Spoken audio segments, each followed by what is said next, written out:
আসসালামু আলাইকুম। আশা করি সবাই আপনারা ভালো আছেন। আলহামদুলিল্লাহ আমি অনেক ভালো আছি। তো আজকে থাম্বনেলে যা দেখতে পাচ্ছেন যে আজকে কিছু হাজারি লাউয়ের চারা লাগাবো। তো আমার এই বেডটাতে আপনারা দেখতেই পাচ্ছেন আগের যে ভিডিওগুলো আছে আমার পিছনে, যারা দেখতে চান দেখে আসতে পারেন। আর যারা পুরান বন্ধু আছেন তারা তো জানেন।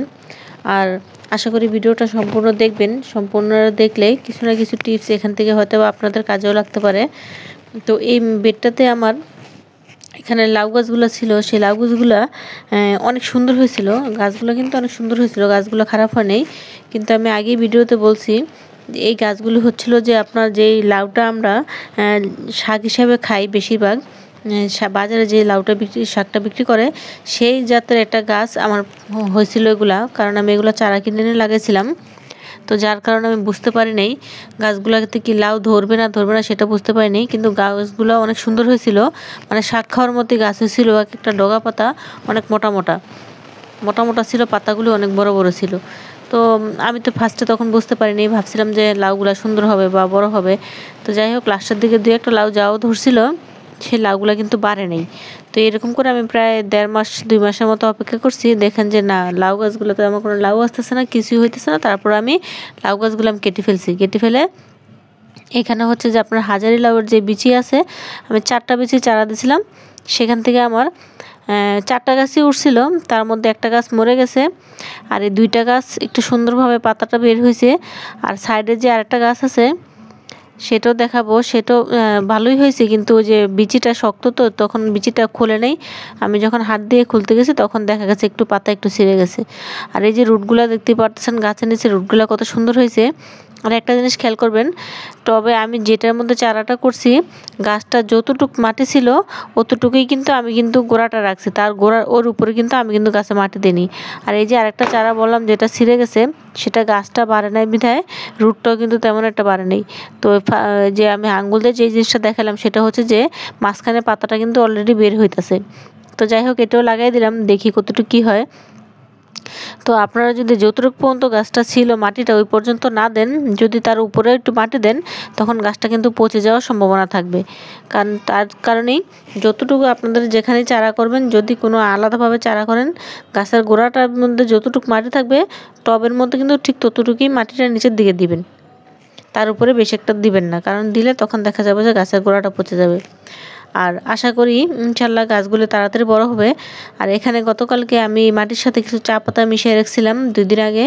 তো চা পাতা মিশিয়ে বাস আমি বেডটা আর নতুন করে মাটিটা নামাই নেই। কারণ এখানে আমার কিছু পুঁই শাকের গাছ আছে, দেখতেই পারতেছেন পুঁই শাকের অনেকগুলি বিচি হয়েছে।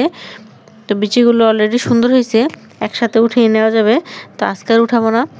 তো এইভাবে করে যাদের লাউ গাছের সমস্যা হয়েছে, আমি আগে আপনাদেরকে বলছি, গাছ যদি সমস্যা হয়, লাউ না আসে বা গাছ যদি নষ্ট হয়ে যায়, তাহলে অপেক্ষা না করে গাছগুলি উঠিয়ে নতুন করে চারা করে বা যেভাবেই হোক ব্যবস্থা করে গাছগুলি আবার নতুন করে লাগিয়ে দিতে পারেন।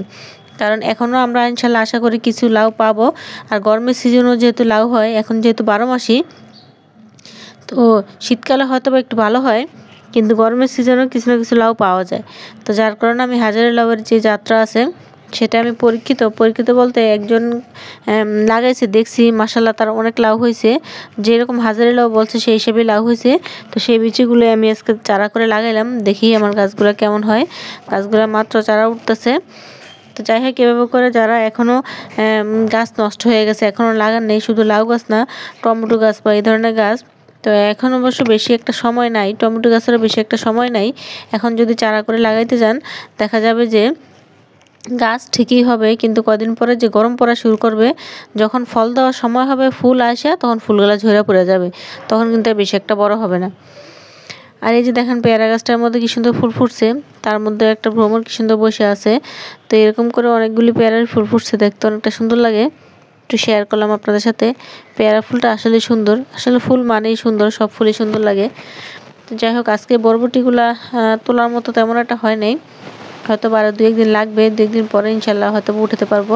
2 দিন আগে যেহেতু উঠাইছি, আজকে আর উঠাবো না। তো 2-1 দিন পরে আবার উঠানো যাবে। তো যারা এখনও গাছ এরকম সমস্যার মধ্যে আছেন, আমি সাজেস্ট করবো টমেটো গাছ আর না লাগালেই ভালো। কারণ এখন লাগাইলে আর হবে না, এই যে আমার এই ফুলগুলো কিন্তু টমেটো গাছে নষ্ট হয়ে যেতেছে। এই যে টমেটোগুলো ধরার পরে যে ফুলগুলো এখন নতুন করে আসতেছে সেগুলো কিন্তু নষ্ট হয়ে যেতেছে। তো এইভাবে করে আপনারাও লাগান টমেটো গাছ, আর লাগানোর প্রয়োজন নেই। তো গরমের সবজি যদি কেউ লাগাইতে চান, এখন অবশ্য লাগানো যাবে না, আর কিছুদিন অপেক্ষা করলে আমরা আগাম একটু গরমের সবজি চাইলে একটু লাগাইতে পারি। তো সেটা যখন লাগাবো সেটা আপনাদের সাথে শেয়ার করব। আর এই যে এখানে দুই একটা আমার যে ধনিয়া গাছগুলি হয়েছে, পাতাগুলি অনেকটাই কিন্তু বড় বড় হয়েছে। আমি কিন্তু গাছটা সহ উঠাই না, উপর থেকে পাতাগুলি কেটে নেই, তখন দেখা যায় ভিতর থেকে আবার নতুন করে আবার সুন্দর করে পাতা বের হয়। তো বেগুন গাছ চাইলে আমরা সবসময় লাগাইতে পারি, কারণ বেগুন গাছ যেহেতু 12 মাসই, শীতের সিজনটা একটু ভালো হয়। আর এই যে বললাম চা পাতা, আমি সবগুলা গাছে মোটামুটি বেগুন গাছ, টমেটো গাছ, এই সমস্ত গাছে আমি কিন্তু ওই যে চা পাতাগুলি দিয়ে দিছি। তো আপনারাও যারা এরকম চা পাতা থাকে গাছের গোড়ায় দিয়ে দিবেন। চা পাতায় কিন্তু অনেক পরিমাণে জৈব সার হয়, যা অনেক উপকারে আসে গাছের জন্য। তো আপনারা চাইলে এভাবে করে দিয়ে দিবেন, গাছের অনেক ভালো হবে। তো এরকমভাবে ছোট ছোট টিপসগুলো, ছোট ছোট কেয়ারেই কিন্তু গাছ অনেক সুন্দর হয় ইনশাল্লাহ, আশা করি। তো আমিও চেষ্টা করি সহজভাবে আপনাদেরকে দেখানোর জন্য। আর আরেকটা জিনিস দেখে একটু মন খারাপ হয়ে গেল, যে মালবেরি গাছের মালবেরিগুলো, অনেকগুলো মালবেরি ঝরে গেছে। তো আমি অবশ্য কদিন খেয়াল করি নেই। আর মালবেরি গাছ যেহেতু আমি কখনো লাগাই নেই, তো আমি জানি না আসলে এটা কেয়ারটা তেমন কিভাবে করতে হয়। তো এখানে দেখেন মালবেরিগুলা আমি আপনাদেরকে একটু দেখাইতেছি, যে অনেকগুলি মালবেরি ঝরে গেছে। তো কেউ যদি জানেন যে মালবেরি ঝরে গেলে কি করতে হয়, তাহলে আমাকে একটু জানাবেন কমেন্টে, যদি কেউ ভিডিওটা পুরোটা দেখে থাকেন। তো আমি একটু রোদের দিকে এনে দিতেছি, এখানে রোদ পায়, একটু কম পায়। তো যাই হোক, আর একটু রোদের দিকে এনে দিলাম, দেখি কি হয়।